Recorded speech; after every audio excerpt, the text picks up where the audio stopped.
In-person Election Day polls will open in less than 24 hours, and both President Trump and former Vice President Joe Biden are campaigning for every last vote.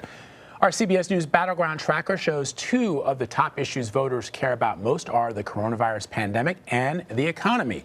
Last week, it was announced that the U.S. gross domestic product, or GDP, grew by nearly 7.5% in the last quarter. This means the country has only recovered about two-thirds of the economic activity already lost this year due to the pandemic. But the news comes as the stock market remains shaky. A deal on a second COVID-19 relief package has yet to be reached, and millions of people nationwide are still receiving unemployment benefits. So let us bring in White House Trade and Senior Economic Advisor Peter Navarro. He is joining us now from D.C. So, Peter, President Trump is touting the GDP recovery on the campaign trail, but that doesn't really paint the full picture, right? Even though the GDP grew at a record rate of 33.1%, the U.S. has only recovered roughly two-thirds of the economic activity it lost earlier this year because of the pandemic. So is this a fair representation of the state of the economy going forward? It's a fair representation of the economy right now, but we are clear-eyed about this. There's clear structural headwinds that we're facing from the virus that came from communist China. As you know, a lot of our major metropolitan areas are being hit particularly hard in things like services, restaurants, things like that. Transportation sector is suffering. So what we need to do going forward is continue with what I call the 5 points of the policy compass that led us to a strong economy over the first 3.5 years of the Trump administration. And what we like are tax cuts to induce strong investment, deregulation to make our businesses competitive, strategic energy dominance, which is basically based on a foundation of fracking that gives us low-cost energy and frees us from the bonds of the OPEC cartel. You have your fair trade, which is a cornerstone of the Trump administration policies, and I think a key to those battleground blue wall states. And critically, one thing that has kept us really prosperous during the pandemic has been the robust defense spending. Obama-Biden, during their 8 years, cut that by 16%.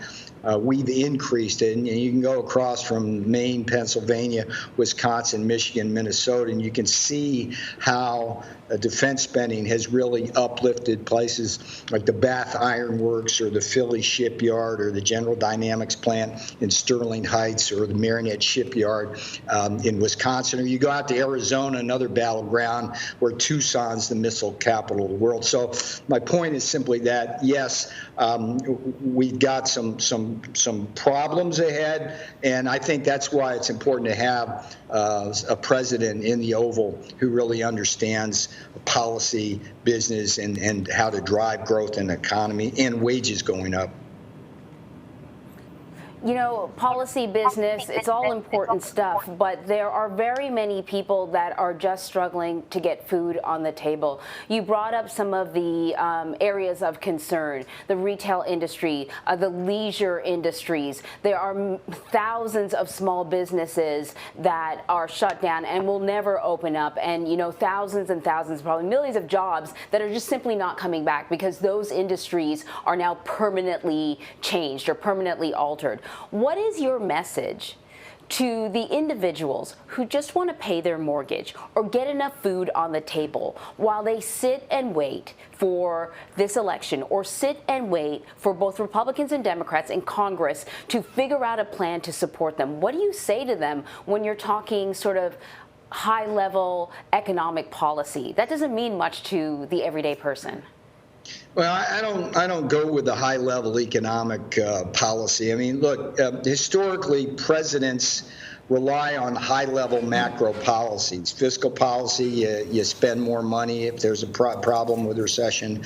A fit monetary policy, you lower interest rates and you hope for the best. What we do at the Trump administration is a bottom-up, all job creation is local approach, and you disaggregate across those 5 points of that policy compass. What I would say to the people who are suffering now, this is a working-class president. He knows your pain. pain. He feels your pain.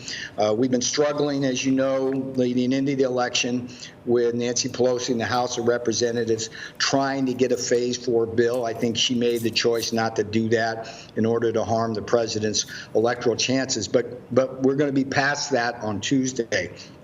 It's really important to get relief like we had in the PPP plan for small business. We are fully committed to that. The president did sign 4 executive orders to try to help people while Congress dawdled, so that's going to be really important. But again, it's if we're going to get out of this, here's the most important thing I can tell you.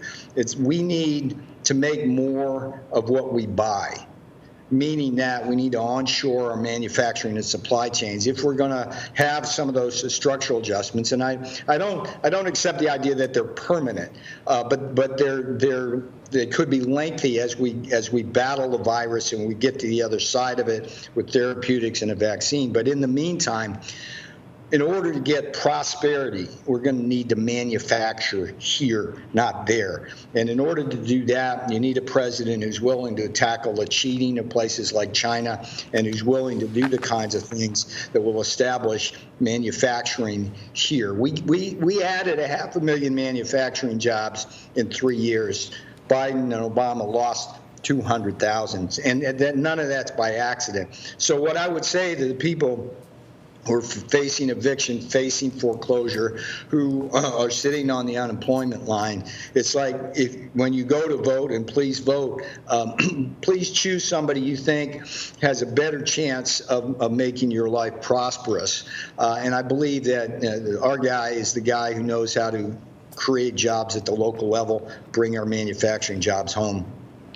Peter, last week the president, and you as well, repeated a line that the president has used before, that if Vice President Biden wins the election, the economy will fall into a, quote, depression. But if you look at the last 3 years of the Obama administration compared to the Trump administration before the pandemic, the economic statistics are largely the same. I mean, for example, in that time frame, real GDP grew at a rate of 0.1%, better under President Trump, and under Obama at about 1.5 million more jobs were created under President Obama.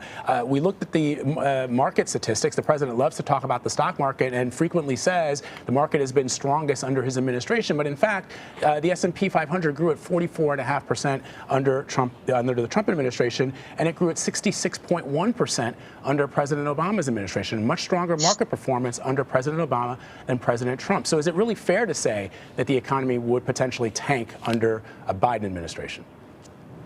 Well, yes, it's exactly fair to say that. You know, the forecast, the joke is the Biden forecast is cloudy with a chance of a Great Depression. But let me just go back to those 5 things, and I'll ask you and your viewers to think about this. If you're trying to drive growth in the GDP and increase wages, if you raise taxes like Joe Biden wants to do, that generally will suppress growth. If you add burdensome regulations to businesses, that generally raises their costs and reduces economic output, so that lowers that. If you begin what will be a prolonged downturn in the petroleum industry, particularly fracking, that will be stagflationary. It'll simultaneously reduce growth and create inflation. If you cut the defense budget, these jobs are what, in some sense, underpinning our prosperity right now. If you cut the budget like they are expected to do in defense, that will slow things down. And then if you have a globalist orientation in your trade policy, which they have had, they'll do the Trans-Pacific Partnership, which offshore our auto industry, things like that, that'll slow things down.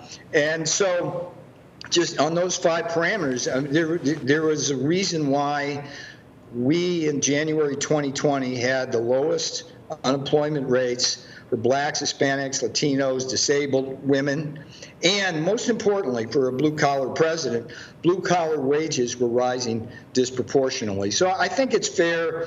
And then if you look back at the Obama administration, the problem when you cite the statistics is that people also remember those days. And those were not fun days. That new normal where we conceded that we could never grow above 2%, that our wages were going to grow slowly, if at all. Those were not happy, good times.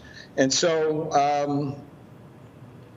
that's a pretty clear choice here. And it's an even clearer choice in the battlegrounds because issues like fracking and defense are right at the front lines in Michigan and in Pennsylvania. You go over to Minnesota, too. One of the other things we're trying to achieve here is strategic mining dominance. And the reason why President Trump has a chance of winning Minnesota is if you look at the eastern and northern part of the state, something like the Duluth complex there, largest untapped reserves of copper and nickel and cobalt. Biden shut that down. They shut down access to the Duluth complex back in 2011, and President Trump opens that back up. He wants not only an iron range in Minnesota, but a copper and nickel range. So this is about elections, about choices. Elections have consequences.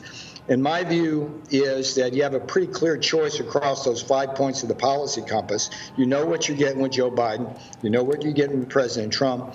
Everything Biden wants to do will suppress growth in wages. Everything President Trump wants to do will lift growth in wages.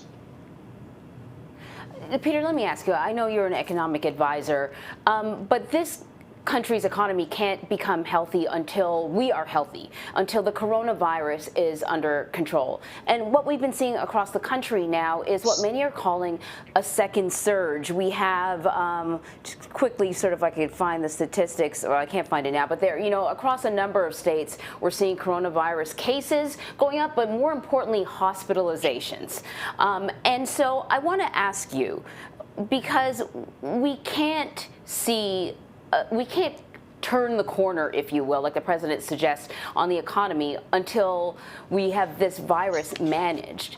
When we watch the president holding these rallies with people side by side without masks on, isn't it as much an issue with their health as it is an issue with the economy? Can we really move forward if we have a president who doesn't seem to be acknowledging that the coronavirus, that we're not turning the corner? In fact, many experts say we're just sort of heading into another wave.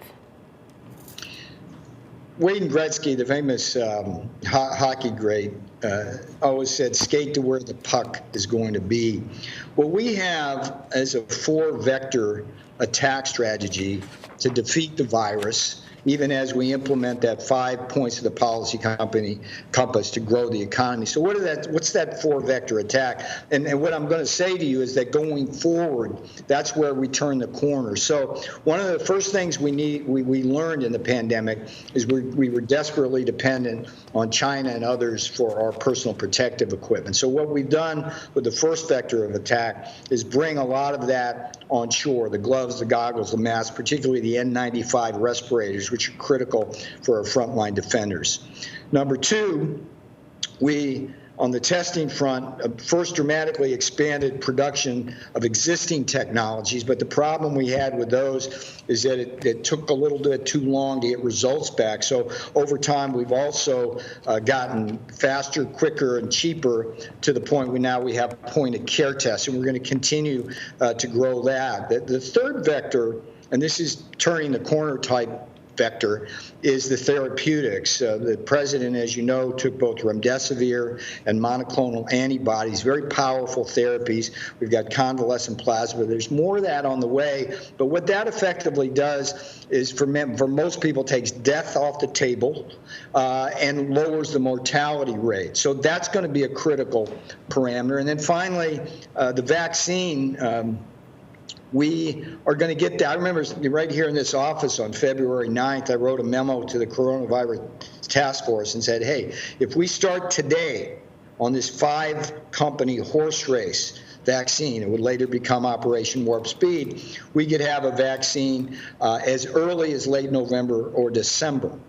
And I think we do that and we get these other three vectors, we're going to be in a position as we go into 2021 and we get to the spring and summer that I think we're going to be in a strong position, both from a science doctor control the virus basis as well as from an economic basis. So that's why we're looking ahead. The other thing we've learned, and this is really important, is that it's a Hobson's choice. Lockdowns kill, the virus kills. The virus kills directly, the lockdowns kill indirectly through alcoholism, depression, suicides, but also by denying people chemotherapy, kidney dialysis, breast examinations.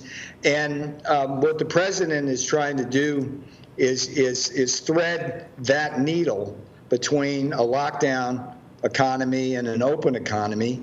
And he's an optimist by nature, but he's also pragmatic in that we put together this four-vector attack strategy to defeat the Chinese Communist Party virus at the same time that we continue to pursue these economic policies. All job creation is local, comes from the bottom up to make sure that we have an economy that's prosperous enough to help those folks who are feeling the deep kind of pain which we understand. All right, Peter Navarro, appreciate you spending some time with us this morning. Thank you. Appreciate your time. Thank you.